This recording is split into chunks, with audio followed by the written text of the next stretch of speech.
جی بچوں، آپ لوگوں نے امتحان کا پہلا حصہ جو تھا وہ پڑھا اور آپ نے دیکھا کہ طالب علم کیا کیا جو ہے نا وہ طریقے اپناتے ہیں اپنے آپ کو پڑھائی سے بچانے کے لیے۔ اس پہ عمل کرنے کی ضرورت نہیں، بس اس کو پڑھیں اور یہ دیکھیں کہ جب تک آپ پڑھیں گے نہیں آپ کو جو کامیابی ملے گی وہ اس پہ بھی آپ کا کوئی حق نہیں ہوگا، وہ بھی آپ کو کوئی خوشی نہیں دے گی، اور جب تک آپ پڑھیں گے نہیں وہ آپ کو کامیابی جو ہے نا وہ ملے گی بھی نہیں، ٹھیک ہے۔ اور اگر آپ کسی جو ہے نا وہ طریقے سے چیٹنگ کر کے یا کچھ بھی کر کے کامیابی حاصل کر بھی لیتے ہیں تو وہ آپ کو خوشی نہیں دے گی۔ اچھا جی، یہاں تک ہم نے ختم کر لیے تھا۔ آگے ہے جی، میں نے بھی تقدیر اور تدبیر پر ایک چھوٹا سا لیکچر دے کر ثابت کر دیا کہ تدبیر کوئی چیز نہیں، تقدیر سے تمام دنیا کے کام چلتے ہیں۔ اب کیونکہ اس کے امتحان کا وقت قریب آ چکا تھا، جیسے ہم نے پہلے پڑھا، پورا سال تو اس نے چکمہ دیا کہ جی میں پڑھ رہا ہوں، کبھی پیپرز لگا دیے اس کے اوپر شیشے کے اوپر، کبھی جو تھا وہ کچھ کوئی ڈرامہ، کبھی کوئی ڈرامہ، اور یہی بتایا کہ میری یہ شرط پوری کرے تب میں اچھا امتحان دوں گا، میری یہ شرط پوری کرے، مجھے کمرہ دے دیں، مجھے مطلب ہر طرح کی سہولتیں اس نے لے لی، لیکن پڑھا پھر بھی نہیں۔ تو جب وہ وقت آیا کہ جب اسے امتحان میں بیٹھنا تھا تو پھر اس کے والد صاحب نے اسے تسلی دیتے ہوئے کہا، کیونکہ ان کو تو یہ لگتا تھا کہ بیٹا بہت پڑھتا ہے، تو یہ کہا کہ تم ڈرو نہیں، تم نے اتنی محنت کی ہے، تم انشاءاللہ ضرور کامیاب ہو جاؤ گے۔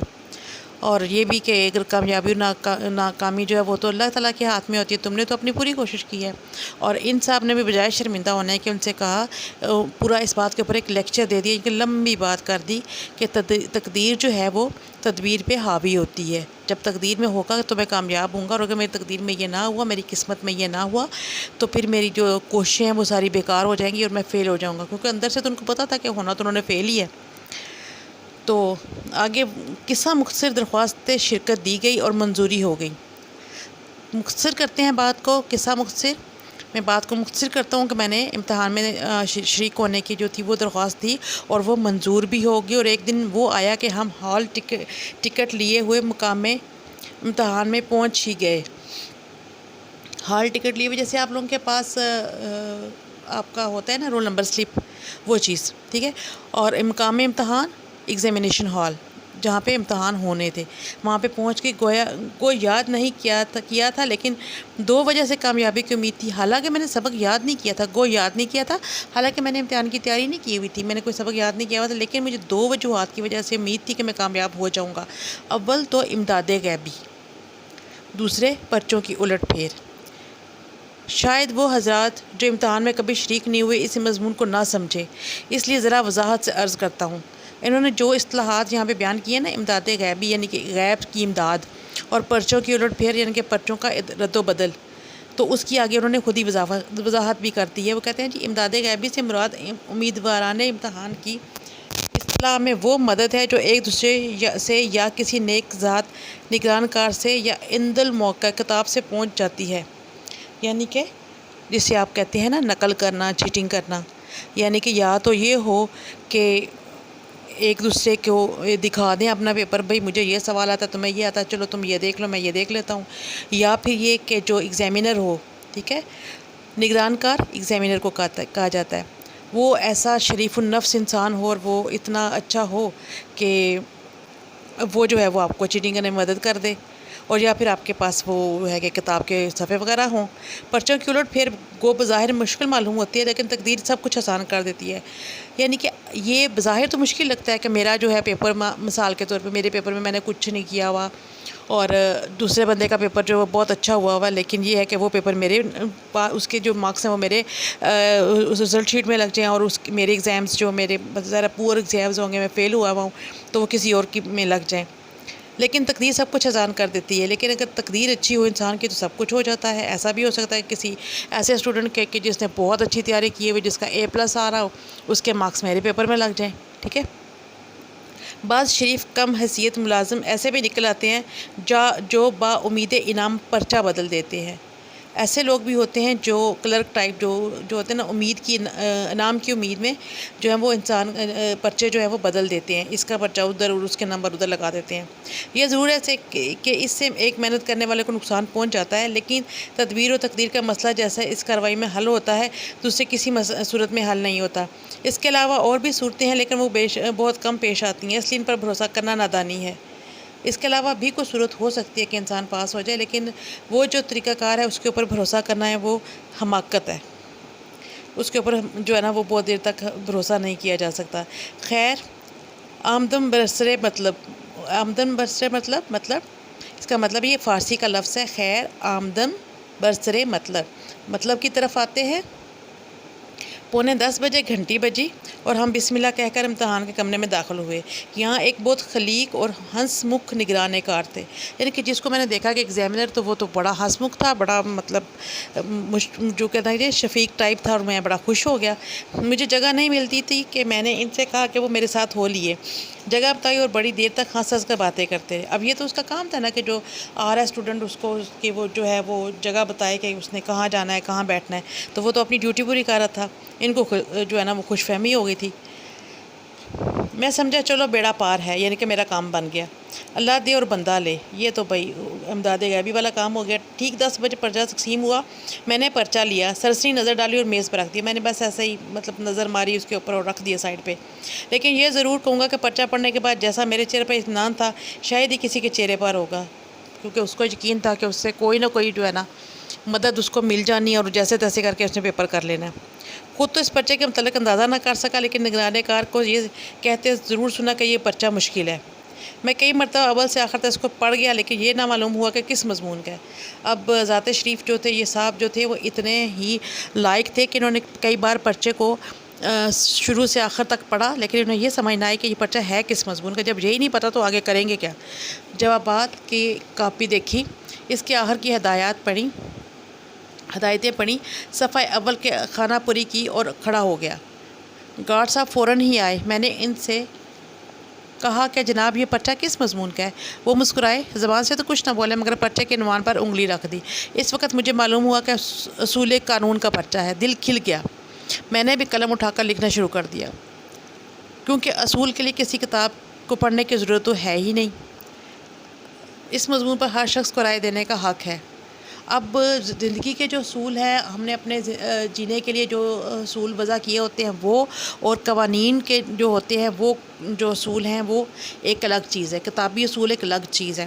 انہوں نے جب یہ پڑھا کہ جو پرچہ ہے وہ اصول قانون کا ہے تو یہ خوش ہو گئے۔ ان کے جو ذہن میں قانون آئے اپنی زندگی کو گزارنے کے لیے جو انہوں نے بنائے ہوئے تھے، انہوں نے وہ سب لکھنے شروع کر دیے۔ ایک مقنن ایک اصول قائم کرتا ہے، دوسرا اس کو توڑ دیتا ہے۔ کیا وجہ ہے کہ ہم اپنی رائے کو کسی دوسرے کی تجویز کا پابند کریں؟ اس کی کیا وجہ ہو سکتی ہے کہ ہم اپنی رائے کو کسی دوسرے کی تجویز کا پابند کریں؟ ہمیں کیا ضرورت ہے کہ ہم کسی دوسرے کی بات مانیں؟ میں نے اپنے برابر والے سے پوچھنے کی بھی کوشش کی، کچھ ادھر ادھر نگاہ بھی دوڑائی، مگر گارڈ صاحب میری حالت کو کچھ ایسا تاڑ گئے تھے، سمجھ گئے تھے کہ ہر وقت بلائے ناگہانی بن بلائی جو بلا ہوتی ہے اس کی طرح میرے سر پر کھڑے رہتے ان کو، کیونکہ گارڈ صاحب کو شک ہو گیا تھا کہ ان کو آتا کچھ نہیں ہے اور یہ نقل کرنے کے چکر میں ہے، تو انہوں نے بھی اس کی طرف جو ہے نا وہ اس کے قریب ہی آ کر کھڑے ہو گئے، ادھر ادھر اسی کے پاس پھرنے شروع کر دیا۔ ذرا میں نے ادھر ادھر گردن پھیری اور انہوں نے آواز دی کہ جناب اپنے پرچے پر نظر رکھیے۔ جب بھی یہ دوسرے کے پرچے کی طرف دیکھنے کی کوشش کرتے تھے دائیں بائیں، تو وہ آواز لگا دیتے تھے کہ جناب آپ اپنے پرچے کو دیکھیے، ادھر ادھر مت دیکھیں۔ جب دوسروں سے مدد ملنے کی توقع منقطع ہوگی، ختم ہو گئی، تو میں نے دل میں سوچا کہ چلو ان گارڈ صاحب سے ہی پوچھ لیں۔ میں کھڑا ہو گیا اور میں نے دریافت کیا کہ جناب اس دوسرے سوال کا کیا جواب ہے؟ وہ مسکرائے اور کہا مجھے نہیں معلوم۔ میں نے کہا یہ برابر والے بڑے زور سے لکھ رہے ہیں، یعنی کہ تیز تیز لکھ رہے ہیں، زور سے لکھ رہے ہیں مطلب تیز تیز لکھ رہے ہیں، ان سے پوچھ دیجیے، اور اگر آپ کو دریافت کرتے وقت لحاظ آتا ہے، یعنی کہ شرم آتی ہے، کیونکہ اس کو تو آ نہیں رہی تھی، اس نے کہا کہ اگر آپ کو شرم آتی ہے ان سے پوچھتے وقت تو ذرا ادھر ٹہلتے ہوئے تشریف لے جائیے، میں خود پوچھ لوں گا، یعنی کہ آپ یہاں قریب سے تھوڑا فاصلے پر ہو جائیں تو میں آرام سے ان سے پوچھ لوں گا۔ مگر وہ کب ہلنے والے تھے، ہلا ہی نہیں اپنی جگہ سے، کتب ہو گئے، وہیں کے وہیں پہ وہ جم گئے۔ ان کا مسکرانا پہلے تو بہت اچھا معلوم ہوا تھا، لیکن پھر آخر میں تو زہر ہو گیا۔ اب ان کو بہت برا لگ رہا تھا، اس کی مسکراہٹ جو تھی نا وہ اس کو ظاہر ان کو سمجھ آ گئی تھی کہ یہ بندے کو آتا جاتا کچھ نہیں ہے اور یہ ایسے ہی بیٹھے ہوئے ہیں، تو وہ بھی ان کو مسکرا کے دیکھ رہے تھے، تو اس بات کے اوپر اس کو اور زیادہ غصہ آنا شروع ہو گیا۔ میں واللہ سچ کہتا ہوں کہ اگر تمام عمر بھی قلبی نفرت مجھے کسی سے ہوئی ہے تو ان حساب سے ہوئی ہے۔ قلبی نفرت، دلی نفرت، مجھے دل سے اگر کسی سے نفرت ہوئی ہے تو میں اللہ کی قسم کھا کہتا ہوں کہ مجھے صرف اسی بندے سے ہوئی ہے۔ غرض جس طرح یہ تمام دن امتحان کے گزر گئے، لیکن آپ سمجھ سکتے ہیں کہ ایسے ظالم کے ساتھ ایسی حالت میں کہ ایک حرف بھی نہ یاد نہ ہو پورے 6 گھنٹے گزارنے کیسے مشکل ہوں گے۔ میں تو ہر روز آدھا گھنٹہ کے بعد ہی کمرے سے نکل آتا، لیکن مصیبت یہ آن پڑی کہ والد صاحب روز 11 بجے سے آ جاتے اور نیچے صحن میں بیٹھے رہتے۔ اب میں جلدی باہر آ جاتا تو جو روب میں نے 2 سال کے عرصے میں قائم کیا تھا وہ سب ہوا ہو جاتا۔ ہاں جی، وہ کہتے ہیں کہ میرا کیا تھا، میں تو آدھے گھنٹے کے بعد ہی باہر آتا، مجھے 6 گھنٹے وہاں بیٹھ کے جو ہے نا وہ پریشان ہونے کی ضرورت نہیں تھی۔ لیکن مصیبت یہ تھی کہ ان کے والد صاحب جو تھے وہ اپنے بیٹے کی محبت میں نیچے آ کر بیٹھ جاتے۔ آپ نے دیکھا ہوگا نا، اکثر جو ہے نا مدرز وہ کیا کرتی ہیں، وہ باہر بیٹھ کے وہ تسبیح رول رہی ہوتی ہیں، دعائیں مانگ رہی ہوتی ہیں، تو وہ بھی نیچے آ جاتے تھے اپنے بیٹے کی کامیابی کے لیے، دعائیں بھی مانگ رہے ہوتے تھے، اس کا انتظار بھی کر رہے ہوتے کہ کب آگے خوشخبری سنائے کہ پیپر میرا بہت اچھا ہو گیا۔ تو اس لیے وہ باہر بھی نہیں آ سکتے تھے۔ اب کیا مصیبت تھی، وہ اوپر ہی بیٹھے رہتے اتنی دیر۔ اس لیے کہرے درویش بجانے درویش آخری وقت تک امتحان کے کمرے میں بیٹھا رہتا، اور جب نیچے اترتا تو والد صاحب سے پرچے کی سختی کی ضرور شکایت کرتا کہ میں آخر دم تک اوپر ہی بیٹھا رہتا، اور پھر یہ ہوتا کہ جب میں نیچے آتا تو میں کہتا کہ پرچہ بہت سخت آیا تھا، بہت مشکل تھا، بڑی مشکل سے کر کے آیا ہوں۔ وہ بھی میری تشفی کے لیے، تسلی کے لیے۔ ممتحن کو بہت کچھ برا بلا کہتے امتحان لینے والے کو، لیکن ان کو یہ خیال ہو گیا تھا کہ کچھ ہی کیوں نہ ہو میرا بیٹا کامیاب ضرور ہوگا۔ لیکن ان کو اس بات کا یقین تھا کہ جو مرضی ہو جائے میرا بیٹا جو ہے وہ کامیاب ضرور ہوگا، اول نہیں تو دوم تو آئے گا ہی آئے گا۔ امتحان ختم ہو اور امید نمبر 1 اور 2 کا خون ہو گیا، یعنی کہ جو امیدیں ان کو شروع میں 2 امیدیں تھیں نا، ایک تو امداد غیبی کی اور دوسرا پرچوں کی الٹ پھیر کی، وہ دونوں ہی کام نہ ہو سکے، اور ان کا جو تھا نا وہ ساری امیدیں ان کی جو ہوا ہو گئیں۔ والد صاحب اب ممتحنوں کے پاس کوشش کی سوجی۔ اب یہ ارادہ کیا کہ جو امتحان لینے والے ہیں، جنہوں نے پیپرز لیے ہیں، ان سے جا کر کوئی رابطہ بنایا جائے۔ سوجی خیال آیا۔ والد صاحب ایک زبردست چٹھی سفارش کی لے کر ایک صاحب کے یہاں پہنچے۔ وہ چٹھی دے کر بہت اخلاق سے ملے، آنے کی وجہ دریافت کی۔ والد نے عرض کیا، خادم زادہ اس سال امتحان میں شریک ہوا ہے، اگر آپ کوشش فرمائیں تو یہ خانہ زاد ہمیشہ ممنون احسان رہے گا، احسان مند رہے گا، ممنون احسان مند۔ اب اس کے والد صاحب نے یہ کیا کہ انہوں نے ایک سفارشی چٹھی لی، کسی سے خط لیا، چٹھی ہوتی ہے خط کسی لیا، اور وہاں پہ پہنچ کے انہوں نے جا کر ایک جو تھے ممتحن، ان سے کہا کہ جو ہے نا میرا بیٹا، اس نے ایگزامز دیے ہیں، خادم زادہ، خادم کا بیٹا، خود کو انہوں نے اس کا خادم کہا، مطلب احتراماً، کہ جو ہے اس نے امتحان دیا ہے، اور اگر آپ جو ہے وہ اس کے نمبر وغیرہ اچھے لگا دیں اور اس کو اچھی پوزیشن مل سکتی ہے، وہ پاس ہو سکتا ہے۔ وہ بہت ہنسے اور دوسرے لوگوں کو سے جو اسلام کو حاضر ہوئے تھے فرمانے لگے، یہ عجیب درخواست ہے، ان کا بیٹا تو امتحان دے اور کوشش میں کروں۔ بندہ خدا اپنے بیٹے سے کہو کہ وہ خود کوشش کرے۔ اب وہ جو جن کے پاس وہ سفارش کا خط لے کر گئے تھے، انہوں نے ان کا ایک طرح سے تمسخر اڑایا، مذاق اڑایا، اور جو دوسرے لوگ بیٹھے ہوئے تھے ان سے کہا کہ بیٹا ان کا امتحان دے اور کوشش میں کروں، یہ کیا بات ہوئی بھائی؟ جس نے امتحان دینا، کوشش تو اسی کو کرنی ہوتی ہے۔ بیچارے بڑے میاں ایسے نادم ہوئے، شرمندہ ہوئے، نادم شرمندہ، کہ پھر کسی کے پاس نہ گئے۔ اب جو والد صاحب تھے وہ شرمندہ ہوئے کہ یار یہ میرے سے کیا ہو گیا، اور اس کے بعد انہوں نے سوچا کہ اب میں کسی کے پاس سفارش کرانے نہیں جاؤں گا۔ کچھ عرصے کے بعد نتیجہ بھی شائع ہو گیا اور کم ترین جملہ مضامین میں بدرجہ اعلیٰ فیل ہوا۔ اب کچھ عرصے کے بعد جب ان کا نتیجہ آ گیا، رزلٹ آ گیا، تو وہ جو جتنے بھی مضامین کا انہوں نے امتحان دیا تو اس میں اعلیٰ درجے سے فیل ہو گئے، مطلب ہر میں ہی 0 لے لیا، بلکہ شاید 0 سے بھی مائنس لے لیا ہوگا انہوں نے۔ خبر نہیں کہ وہ کون سے بھلے مانس ممتحن تھے، انہوں نے 2 نمبر بھی دیے، باقی نے تو 0 ہی دے ڈالا۔ ایک ایسا پیپر تھا کہ جس میں ان کو صرف 2 نمبر ملے، سب سے زیادہ نمبر جو انہوں نے اسکور کیے وہ تھے 2، اس کے علاوہ باقی جتنے بھی تھے ان میں سے ان کو 0 ملا۔ والد صاحب کو بہت رنج ہوا، ان کو بہت افسوس ہوا اس بات کا۔ نمبروں کی نقل حاصل کی اور بالآخر یہی رائے قرار پائی کہ کسی بدماش چپڑاسی نے بدل دیے ہیں، ورنہ ممکن تھا کہ برابر 3 گھنٹے لکھا جاتا اور 0 ملتا۔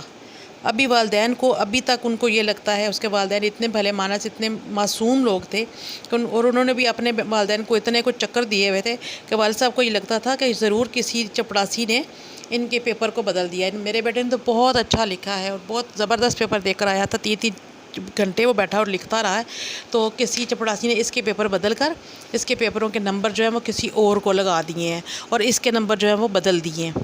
یہ کیسے ہو سکتا ہے کہ اتنی محنت کرنے کے بعد بندے کو 0 ملے؟ مجھے بھی تعجب تھا کہ کیونکہ میں نے پرچے کچھ ایسے برے نہیں کیے تھے، ابھی بھی وہ کہہ رہا ہے کہ مجھے حیرانگی تھی، تعجب تھا، مجھے حیرانگی تھی، کیونکہ میرے حساب سے میں نے پیپر اتنے برے نہیں کیے تھے کہ ان میں سے چلو 0 ہی مل جاتا۔ 0 نہیں ملنا چاہیے تھا، مجھے کم از کم 2 4 نمبر تو ملنے ہی چاہیے تھے۔ میں نے یہ جوابات والد صاحب کو بھی سنائے، انہوں نے بہت تعریف کی، ممتحنوں کو بہت برا بھلا کہا۔ اب والد صاحب کو اس نے اپنے جوابات سنائے کہ میں نے بہت اچھے جواب لکھے تھے، یہ لمبے میں پرچے چھاپ کے آیا تھا۔ والد صاحب نے بڑی تعریف بھی کی تھی، اور جو ایگزامینرز تھے ان کو برا بلا کہا کہ انہی کی ساری جو ہے نا وہ خرابی ہے جس کی وجہ سے میرا بیٹا فیل ہو گیا۔ میری اشک شوئی کہ میرے آنسو پوچھے اور فرمایا کہ بیٹا کوئی گھبرانے کی بات نہیں، اس سال نہیں تو آئندہ سال صحیح، آخر کہاں تک بے ایمانی ہوگی۔ اور والد صاحب کو یہ لگا کہ اس دفعہ اگر میرے بیٹے کے ساتھ بے ایمانی ہوئی اور میرا بیٹا فیل کر دیا گیا ہے تو انشاءاللہ اگلے سال تو میرا بیٹا ضرور ہی اول آئے گا۔ تو انہوں نے اس کو بھی جو ہے نا اس کے آنسو پونچھے، اسے تسلی دی، اسے تشفی دی کہ تم پریشان نہ ہو، اور کہاں تک بے ایمانی ہوگی، کہ کہاں تک یہ لوگ تمہارے ساتھ بے ایمانی کریں گے، میرے لائق فائق بیٹے کے پیپر کب تک بدلتے رہیں گے، آخر کار میرا بیٹا ایک نہ ایک دن جو ہے وہ اپنے امتحانات کا رزلٹ خود پائے گا اور کامیاب ہو جائے گا۔ 100 دن چور گئے تو ایک دن شاہ کا، اگر چور کے 100 دن ہوتے ہیں تو ایک دن جو ہوتا ہے وہ شاہ کا ہوتا ہے۔ یہ تو ضرب المثل ہے، ہم نے پڑھی ہوئی ہے۔ خیر جو کچھ ہوا سو ہوا، 1 سال کی فرصت تو مل گئی۔ اب بجائے شرمندہ ہونے کے وہ یہ کہہ رہے ہیں کہ جو بے شک والد صاحب کو جو ہے وہ سفارش کرنی پڑی، انہیں لوگوں کی باتیں سننا پڑیں، اور ان کی آس امید جو تھی وہ ٹوٹ گئی، اور وہ جو کچھ بھی نقصان ہوا ان کو اپنا سال ضائع ہونے کا بھی کوئی جو ہے نا وہ غم نہیں ہے، کوئی پچھتاوا نہیں ہے۔ وہ کہہ رہے ہیں کہ چلو مجھے ایک اور سال جو ہے نا فرصت مل گئی، مہلت مل گئی، مجھے ایک اور سال کی مہلت مل گئی، اب میں پھر وہی سارے ڈرامے کروں گا، آرام سکون سے سوؤں گا، امی ابا کے کمرے پہ قبضہ کروں گا، لائٹ جلا کے سو جایا کروں گا، اور گھر والوں کے اوپر یہ روب ڈالوں گا کہ میں پڑھ رہا ہوں، اور میری زندگی کا ایک اور سال جو ہے وہ آرام سکون سے گزر جائے گا۔ ابھی آپ مجھے یہ بتاؤ کہ یہ سوچ اور یہ رویہ کیا آپ کو لگتا ہے کہ یہ درست ہے؟ آپ نے مجھے اس دفعہ جو ہے نا یہ بھی بتانا ہے، ٹھیک ہے؟ اچھا جی، اس کے نا کویشچن آنسرز ہیں، مشقی کام کے کویشچن آنسرز بھی آپ نے کرنے ہیں، اور آپ نے یہ الفاظ کے معنی تو کرنے ہی ہوتے ہیں، اس کے علاوہ واحد جمع کا کام میں ہے، یا مطلب سارا مشقی کام آپ نے کمپلیٹ کر لینا ہے، اور یہ آپ مجھے کر کے دکھا دیجئے گا، اور کوشش کریں وائس کہ آپ لوگ بھی کام کر لیا کریں، کچھ نہیں ہو جاتا، تھوڑا سا لکھنے سے نا ہاتھوں کی تھوڑی پریکٹس ہو جاتی ہے، ایکسرسائز ہو جاتی ہے، کیا کہتے ہیں اس کو، ورزش ہو جاتی ہے ہاتھوں کی، ٹھیک ہے؟ کیا کریں، اچھی بات ہے، اپنا خیال رکھیے گا، اور اللہ حافظ۔